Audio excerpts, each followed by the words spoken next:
Welcome, and prepare for a deep dive into the truly captivating world of restoration. Today, we're not just restoring any vehicle, we're really resurrecting a piece of history. We're talking about a 1970 Tomos Automatic portable motorcycle, a real icon from Yugoslavia. Now, what makes this little bike so special? From your perspective, what really stands out about it? Well, what's truly remarkable here is that this wasn't just, another motorcycle. It was a potent symbol of Yugoslavia's early industrial modernization, a big deal. It was designed with this idiot-proof automatic clutch system, no gear shifting needed. That's key, isn't it? The simplicity. Exactly. That simplicity made it an incredibly common sight for families, students, workers. It perfectly met that post-war demand for low-cost, easy-to-maintain transport. It even found its way into homes in the US and Western Europe, surprisingly. That accessibility, that ease of use, that's clearly central. So our mission today is to go step by step through this meticulous restoration process you shared with us. We want to uncover the hidden brilliance, maybe some surprising details of this compact marvel. Get ready for some eye-opening insights, because there's definitely more to this bike than meets the eye. Okay, so to kick off our deep dive, the restorer, Misil Rescue Brother, begins by thoroughly disassembling the bike. And what's immediately striking, even before the real work begins, is just the condition of this 50-year-old machine. Yeah, it's pretty amazing. Despite its age, it's remarkably well preserved. Okay, there's some expected surface rust, minor paint wear, a bit of peeling here and there, but the core components, largely intact. And that excellent state, it really speaks volumes about the original quality, the materials, the craftsmanship. It's not often you see a vehicle from that era hold up quite so well. For instance, the wheel rims they found, they were fully rust-proofed right from the factory. From the factory, wow. Yeah, which just highlights the robust engineering that went into this design from day one. Okay, so after carefully removing every single component, the final step in this initial phase is detaching the dual rear shock absorbers. It feels like a real moment, doesn't it? Signaling that transition from taking it apart to the exciting phase of bringing it all back together. Definitely. That's when the real fun starts. So from the overall structure, let's zoom in on a component that says a lot about this bike's efficiency. The fuel tank. Don't let its small size fool you. It's only about 2 liters. Tiny. Right. But this tiny tank enabled a remarkable range, something like 80 to 100 kilometers. It's incredible mileage. Which showcases the bike's second key feature, incredibly low fuel consumption. So the restoration process for this started with, well, cleaning the outside. Right, the easy part. But the real challenge, as always with old tanks, is the inside. Rust. With an older vehicle, the interior of the fuel tank is almost always going to have some rust issues. The restorer's solution here was pretty ingenious, though standard practice along soak and lemon acid for internal rust removal. Oh, lemon acid, right. Yeah. And what's truly efficient is how Misil uses the soaking time. He doesn't just wait around, he moves on to other components, specifically the wheels. It's a classic restorer's move, optimizing every minute. Makes sense. Multitasking. Okay, so once that acid bath is complete, the liquid is drained.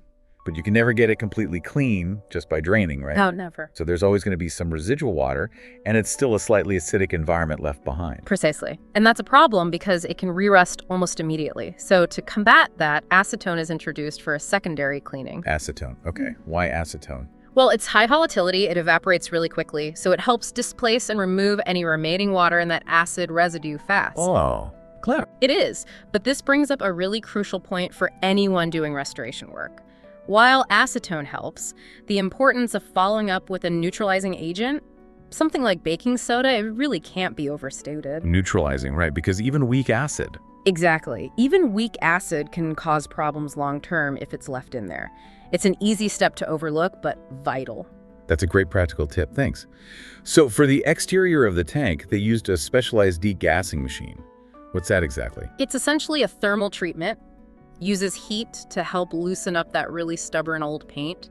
Makes it easier to remove. Gotcha. So heat treatment, then meticulous sanding and grinding to get all that old paint off. Yeah, takes it right down to the bare metal. And finally, the tank gets sandblasted. Right, sandblasting unifies the surface, gives it a nice matte texture. Which is perfect for paint adhesion, I assume. Absolutely. It creates a much better surface for the primer and top coat to stick to. And that prepares it for the priming, and then that new light blue top coat, bringing it back to its original look. Okay, moving on to the wheels now. You mentioned their impressive initial rust proofing earlier. Yeah, remarkable for the time. So the restoration here involves grinding and sandblasting again, stripping away any remaining rust and residue from the outer surface. Then, a cold zinc spray is applied to the wheel hubs. Now, you said this isn't true zinc plating. Correct. It's not the same as electroplating. It's a zinc-rich coating applied like paint. It provides what's called sacrificial anode protection. Sacrificial anode, meaning? Meaning the zinc coating corrodes first, sacrificing itself essentially to protect the steel underneath from rusting. Oh, okay. Smart. It's a very effective way to add corrosion resistance. Then a final step of grinding away any burrs finishes the hub treatment. And the main frame, I take it, follows a similar path. Pretty much, yes. Grinding, sandblasting, and then the same priming and top coat painting process as the fuel tank. That consistency is important for the final look, I guess. Definitely. Ensures a uniform finish across the whole bike. So, looking at this frame restoration, what's the real takeaway from its design? It looks incredibly lean. It really is. The frame itself is incredibly sparse, almost skeletal. No unnecessary bulk at all. Which leads us directly to the bike's third standout feature. Yeah? Its remarkable lightness. Spot on. It weighed only about 43 kilograms, which is incredibly light, even compared to other portable motorcycles of the time. 43 kilos, that's nothing. Practically featherweight. And this wasn't just about making it easy to ride, it was about expanding the very definition of who could use a motorized vehicle. It made it effortlessly maneuverable for almost anyone, men, women, even teenagers. Huge accessibility factor. Absolutely. Okay, now let's get into the real core of this machine, the part that makes it go, the engine. Tell us about this engine. All right, so it's a 49cc, air-cooled, single-cylinder, two-stroke engine. Very typical for this kind of bike back then. 49cc, so just under that magic 50cc limit in many places. Precisely. It produces a maximum power of 1.3 kilowatts, which is about 1.75 horsepower, at 4,500 RPM. Not exactly a powerhouse, but enough for its purpose. Definitely. While the exact maximum torque isn't stated, calculations suggest it's around 2.7 to 2.8 Newton meters. Again, pretty typical for engines of that era and size. And looking at its design, the broader context. Well, the engine's internal structure is strikingly simple, really basic. The crankcase houses just a single crankshaft. There's no complex multi-gear gearbox like on a larger motorcycle. Ah, so that simplicity ties back into the ease of use and maintenance again. Exactly. This simplicity isn't just about keeping costs down. It directly contributes to its robust design and ease of maintenance. Fundamentally, fewer moving parts often mean fewer things that can go wrong. Makes sense. So during the restoration, once disassembled, all the engine components get a thorough cleaning.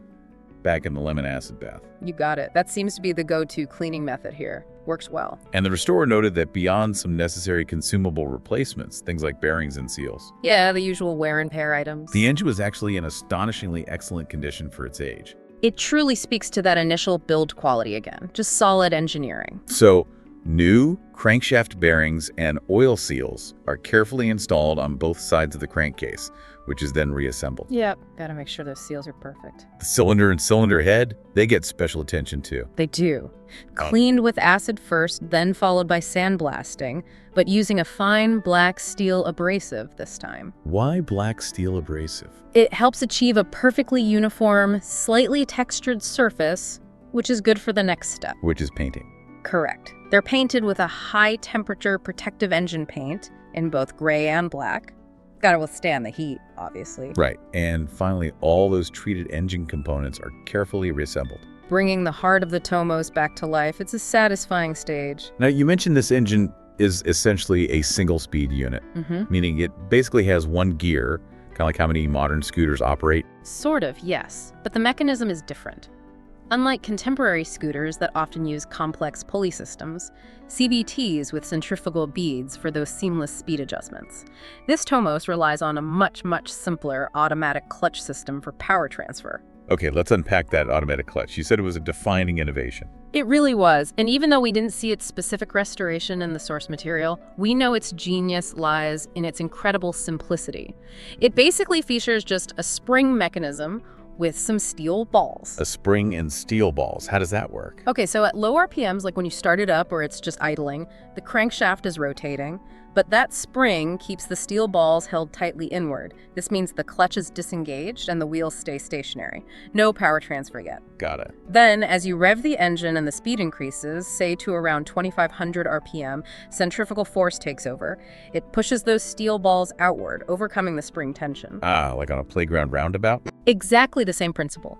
As the balls move out, they engage the clutch plates, and that smoothly transfers power to the rear wheel. So it automatically engages as you rev up. Elegant in its simplicity, as you said. Very elegant, low cost, reliable, easy to use, ticked all the boxes. But what's fascinating is that this bike also includes a clutch lever on the handlebars. Why? That's a good question. It allows the rider to manually disengage the clutch if needed, perhaps for starting or maybe coasting downhill. Interesting. So along with the front and rear brake levers, this supposedly simple portable motorcycle actually has 3 distinct hand controls on its handlebars. Yeah, it's a quirky detail for such a minimalist machine.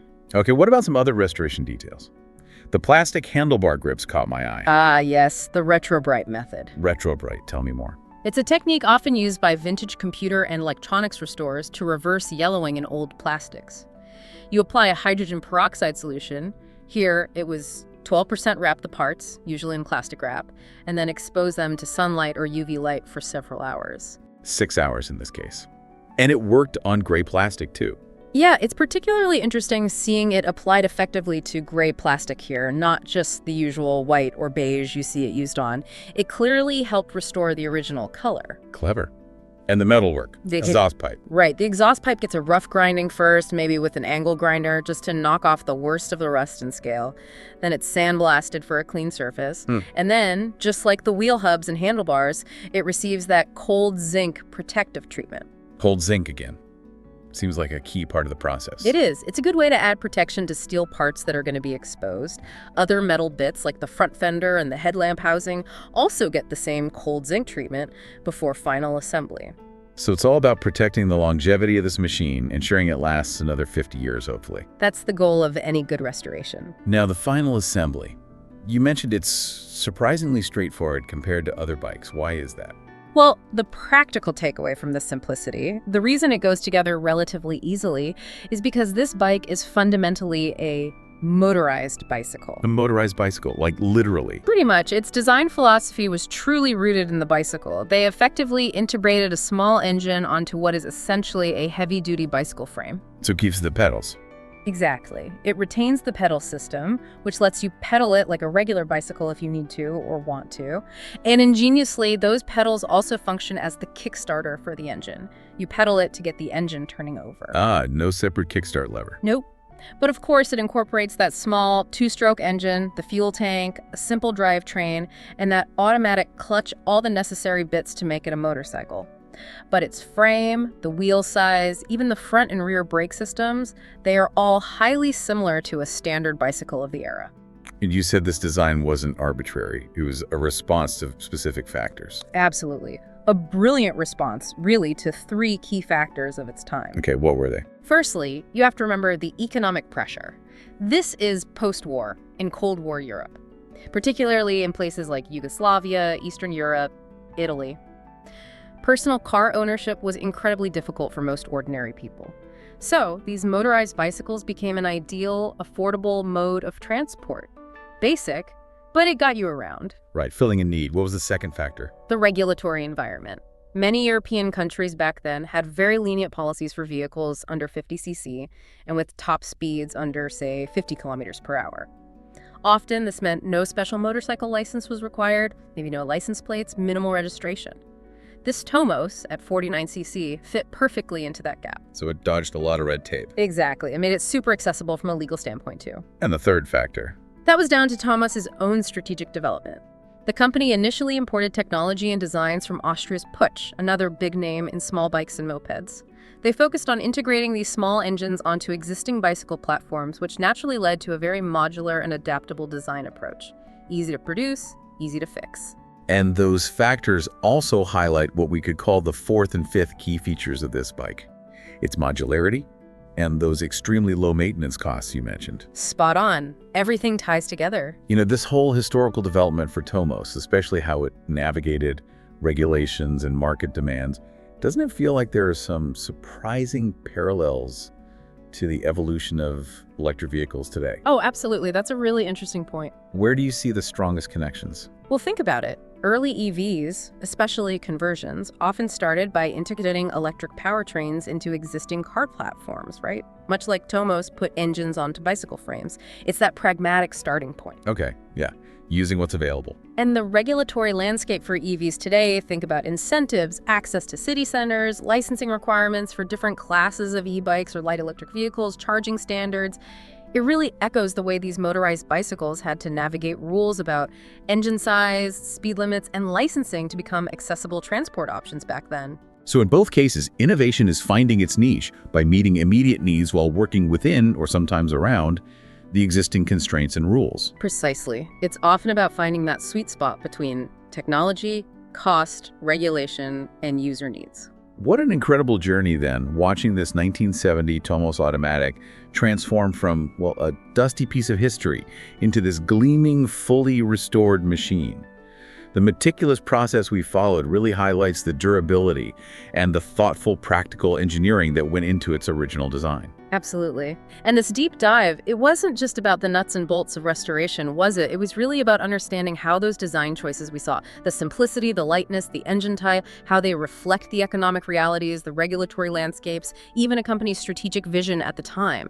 It shows us how innovation so often arises directly from very practical constraints and the need for clever, simple solutions. And it really makes you wonder, doesn't it? How many other everyday objects, maybe even things we no longer use, hold such rich stories about the past?